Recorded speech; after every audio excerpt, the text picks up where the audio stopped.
friends, welcome back to the channel. Thank you for joining me today for another near-death experience interview today with Andrea Courey. In this episode, Andrea will share her near-death experience story as well as her journey with losing her child, Chloe, and how her near-death experience helped her to cope with that. In tomorrow's session, we will dive more into a Q&A that I had with Andrea regarding her near-death experience and the work that she does now as a sound therapist. A little bit about Andrea. She is an award-winning entrepreneur, author, lecturer, and recipient of a McGill University Dobson Fellowship for her mentorship work with budding entrepreneurs. This work continues today. In 1991, at the age of 31, Andrea experienced a near-death experience that changed her understanding of time, what consciousness is, how we are so loved and known by name in the spirit world. Those lessons helped her grow her trust in a benevolent universe and greatly helped in dealing with the death of her daughter, Chloe, 2 decades later. She has written 2 books and a play on themes of life and life after life. A dedicated sound mediator facilitator, Andrea shares sound to help promote transcendence, healing, and inner peace. She does Zoom and live sessions. I will have Andrea's website linked in the description. Her books will be linked in the description, as well as her email address if anyone would like to get in touch with her. Thank you guys so much for watching. Here's Andrea. Hello, Andrea. Welcome to the channel. Thank you so much for joining me today. I'm really excited and honored to have you here. Thank you. Nice to be here. Would you like to start by sharing your near-death experience story with us? Okay, I would love to. I have to say, I didn't share it for 25 years. I kept it to myself. I kept it to myself because it was so precious that I didn't want to diminish it in any way by exposing it to the skepticism of others. But then my daughter passed and everything changed, and I knew that it was time to share it. So this goes back to 1991, and it was a December day. I live up in Montreal, Canada, so it was snow, it was winter, and it was one morning in December. I woke up and I had a vision. And it's fascinating. A vision is not like a dream. A dream, it comes, and if you don't write it down or really think about it, it's gone. But this vision came to me and stayed with me. And it was, I could see myself walking down a street. I was arm in arm with my husband. There was a big snowstorm, and I saw a car come from behind. I saw the color and the make of the car. And then the car hit us. And I remember thinking, how weird is that? How do you get hit by a car if you're walking on a sidewalk? I heard my husband scream, and I heard him say a particular phrase. What he said was, "Oh my God, we've been hit by a car." And then I basically let go of the vision and I started my day, and I completely forgot about it. And that night we were coming out of a house. It was 10 past 10. We were walking down a sidewalk, and exactly what I saw in my vision happened. So I never saw the car coming. But as soon as it hit us from behind, and I heard him scream those words that I had heard at 7 a.m., I knew that I was prepared for this thing. And so I said, okay, Andrea, just relax. I don't know what's going on, but something has really prepared me for this. And I flew through the air, hit a parked car, went down the road, and then I came out of my body, basically. And as I was coming out of my body, there was a party going on that night. And I remember all these people started pouring out of the house, and everybody, of course, was freaking out. And I saw all these women coming out in their nice Christmas party dresses, and nobody had a coat on. And there was this big storm. And I remember thinking, oh my God, nobody's got a coat on. This is awful. I have to tell them to go in and put their coats on. But nobody could hear me. And I started to sort of move away from the scene. And I looked down at the road and I saw this thing in this coat. And at first, honestly, Melissa, I didn't know it was me. I sort of saw this and I thought, gee, what's that? I felt completely like I was myself. And then I realized, oh yeah, that's my body. So I knew at that moment, whoa, that there was such a thing as a consciousness separate from a body. And I also knew at that moment that time was elastic because I had been warned at 7 a.m. And then I looked over and I saw the car, and it was a Honda Accord, dark navy blue. And that was the car that I had seen in my vision. So I tried to talk to my husband. I tried to talk to people that were there, and this poor woman who drove the car that hit us. I wanted to try to tell her, hey, this is all meant to be. It's okay, but nobody heard me. And then I started to move away from the scene. It's like you just slowly, the thing just fades, and you slowly move up and felt myself ensconced in this beautiful light. And it's that light that everyone talks about, and that soft, gentle tunnel of love. And I had no pain. I had no fear. I felt completely loved. I felt completely safe. And then there was a vision in front of me. It was as if it was a man. Seemed like a male voice to me. And the crazy part is he addressed me by name. And I'm like, you know my name? That's the part that freaks me out. I'm always like amazed. They know my name. Like, who am I that they know my name? And he addressed me by name. He said, Andrea. I was like, who? He said, do you want to stay or do you want to go back? And I had 3 little kids. I had a 1, a 3, and a 5-year-old. I said, wow. I said, even if every bone is broken, I said, I have to go back. Like, there was no question. I had to go back. And he asked me again. He said, do you want to stay and do you want to go? And I thought, oh, he's asking me again. Maybe that means that I really should stay. Like, I didn't know, but I had to go back. I had to go back. So I said that. And as soon as I said that, I was thrown into this vortex. That's the only way I can explain it. And it was like I had an astral body because my 2 hands were out and my 2 feet were out. And I was holding on to this thing for dear life because I was spinning. And I slammed back into my body and I woke up. And you know that I didn't even break 1 bone, not one. Yeah. So, I was in a very unhappy marriage. And originally, when you get married, your vows are till death do us part, right? And I said, that's it for me, man. That qualifies. I'm going to take that as death. So as I was I know it sounds funny now, but it wasn't because imagine 2 people, a husband and wife with 3 little kids being loaded into an ambulance with the collars and the whole thing. They figured we were really in bad shape. And as I was getting in the ambulance, I remember saying, okay, something has saved me and I have to make my life worth it. And I am not going to stay in this marriage. And that was it. And so I asked him to leave. And 2 weeks later, anyway, the thing went on, and he eventually did. And that certainly didn't mean the struggles were over, though. But it meant that my new life was beginning. So that's my NDE. Yeah. Thank you so much for sharing that, Andrea. Do you mind if I ask you a couple questions? Not at all. Not at all. I have to tell you, it's what, 30 years later?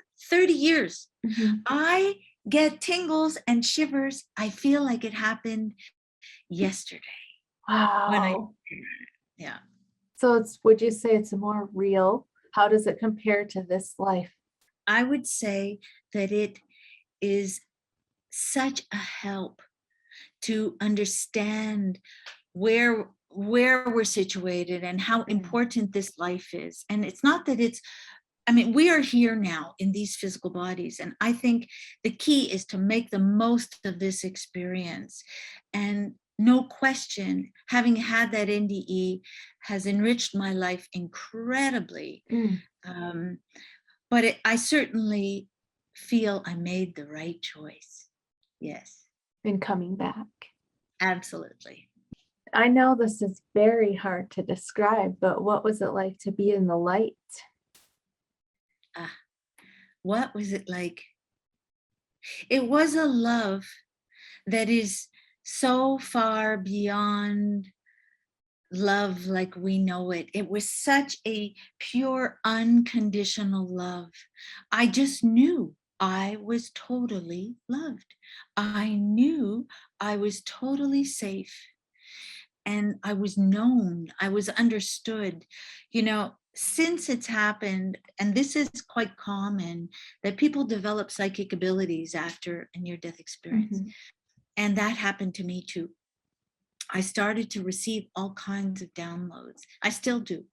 And um, one of the things I was told was, and this I wish everybody knew, was that everything that we think and say and do is known.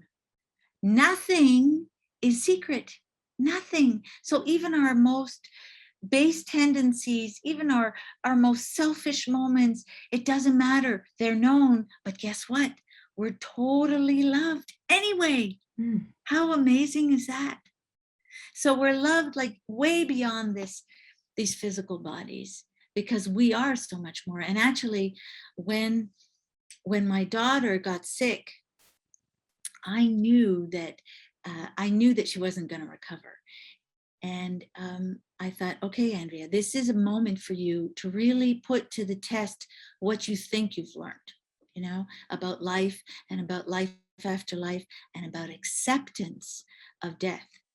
And I have to tell you, grief, a mother's grief, I mean, it's a journey, and it's a tough journey.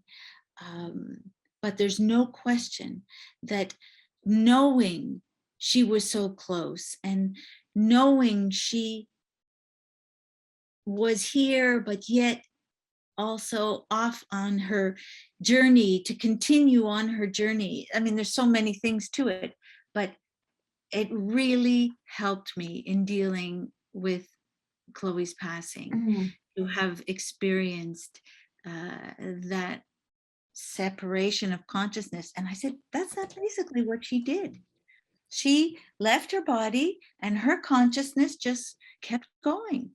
That's it. And that's kind of what I did when I had that accident in December 1991. Mhm. Only I decided, because I had the choice, I decided to come back. Mm. Yeah. And Andrea, you have written a book with and about your daughter, Yes, which I've I begun have. reading myself. Would you like to share how that came about? Oh, I would love to. I have to say, that's got to be one of the greatest moments of my entire life. There's no question. In about 2010, I just started very automatically doing writing. It was just this thing where I was a total workaholic maniac, because I had to. I was a single mom, 3 kids, and I worked 12, 15, 16 hours a day. One day, as I was going to work, I heard in my head, don't go to work. I'm like, what? I have to go to work. I have a staff, I have a company, I have a factory. I mean, work was survival. But I heard it again, so I didn't go. I sat down, and with a piece of paper and a pen, I started doing automatic writing. And it went on for 2 years. The automatic writing was really beautiful. And some of those are posted on my site. And I realized after 2 years, things were changing. And then one day it stopped, completely dried up. And I was like devastated. I thought I had done something wrong. I thought maybe because I hadn't published it, what am I doing wrong? Why is it? What did I do that caused this to stop? And then when I meditated on it, you know what? I got my answer.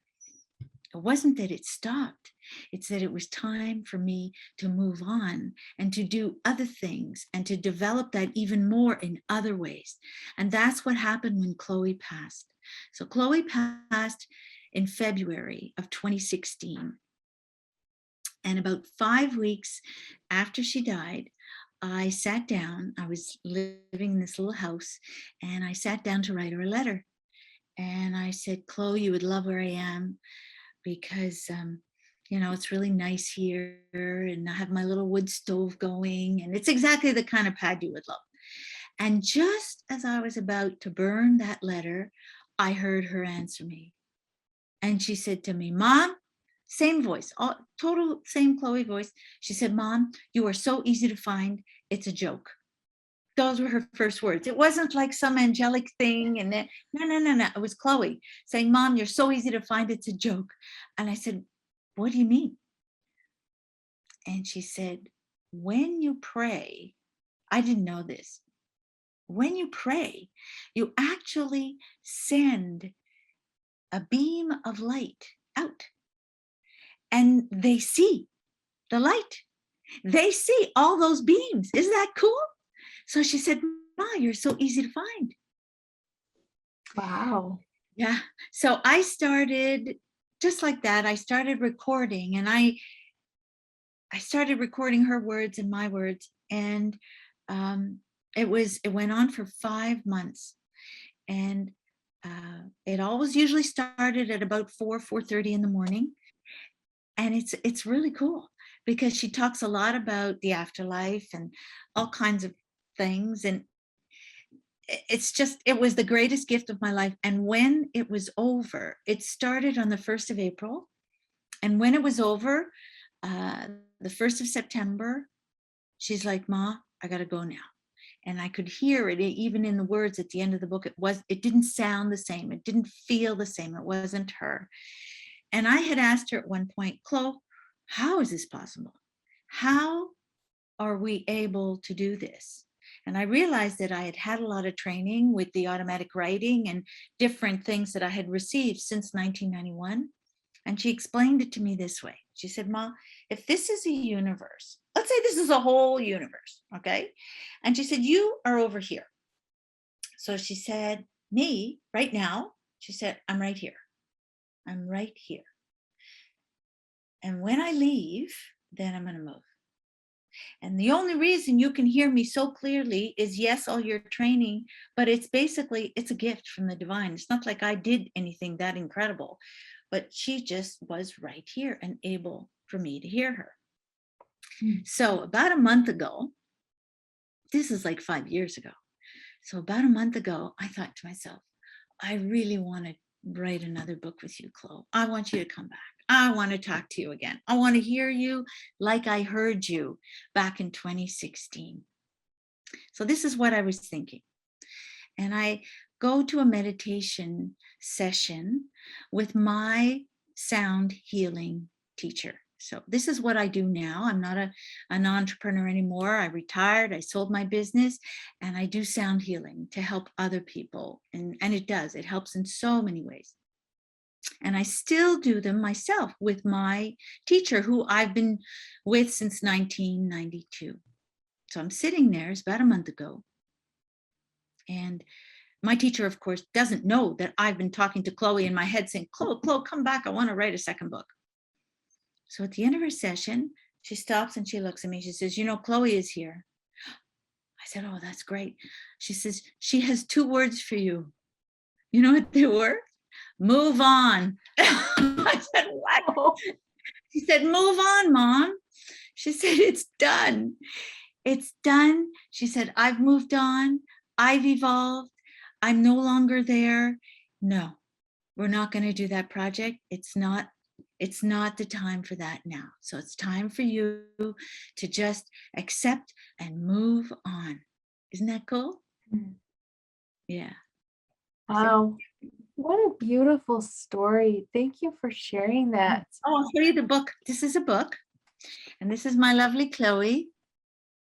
And I just had taken this picture at random one summer morning. Yeah. What advice would you have for people who are dealing with the loss of a child? Well, I can tell you that one of the things that did help me, and that's even having had the NDE and even hearing Chloe speak to me, the whole thing, you still have a lot of grief to journey through. And the organization that really did help me a lot was called Helping Parents Heal. And we had a chapter that was 2 hours, a 2-hour drive from me. And I would drive there once a month and get together with other moms, and we would talk. and it helped tremendously. They have this huge website and lots of resources, and it does help to know that other people are going through what you are going through. One of the things that oh, there's the cat. One of the things that I learned about that I didn't even realize was that we receive so many signs from spirit. I'm like, who knew? I didn't know. I didn't know. And about 4 or 5 months after Chloe passed, I got the most incredible sign from her. I picked up my phone one day, turned it on, and right there across the bottom, it said, Chloe is fine. I'm like, what? Chloe is fine. Wow. And as soon as I picked up my phone, it disappeared. And so I started sharing this with them, and I started hearing the signs that they get from their kids. And it really gives you hope. And you really learn that it's true. It's only the body. But you know, when you're a mom and you just want to hug your child, hearing, well, you know, it's only the body that's gone. I'm sorry, that doesn't provide enough comfort. It really doesn't, because you want to hug. I got to tell everybody, you know what? Just hug your kid now. Hug now. Hug your partner now. Hug your parent now. Atone for everything and resolve the differences. Do it now, so that if every day it is your last or their last day, it's okay. Do it now. Don't carry any stuff along. Yeah. You know, I was fortunate in that Chloe was ill. So I took care of her, and I was her caregiver for a long time. So I had time, and I saw her as she got sicker and as she struggled. And at the end, I wanted her to go. I'm like, please leave your body. It's enough. This pain is awful. But it's not always the case. Sometimes, you know, there's accidents, there's all kinds of reasons. And we just have to reach out and help each other. And really helping parents heal is amazing. Actually, I was there one Sunday and I heard all these moms giving their stories. And I said, would you guys be okay if I recorded this? Because this is unbelievable. And I would like to turn it into a book. And so I did. So I wrote a second book. And one of the moms, I mean, her story is incredible. She lost her 3 children in a car accident. 3, all her children. 2 years after the accident, she's being assessed by a psychologist, and she says to the psychologist, you know, I feel my kids are with me. I feel them. I hear them. And he puts in his report that this woman is prone to something he calls magical thinking. So I entitled my book, Magical Thinking Not. It is not magical thinking to hear your kids and to feel your kids. It is not magical thinking to imagine that they are here and they're with you when they're making things happen. And it is actually what is going on. It is. So I wrote this one, and it's a small little book, and it's free for anybody who wants it. And I give it out as a PDF or as a hard copy, and it's really special. Yeah, it's special. All right, so I will have links to both of your books in my description if anybody is interested in checking those out. Thank you.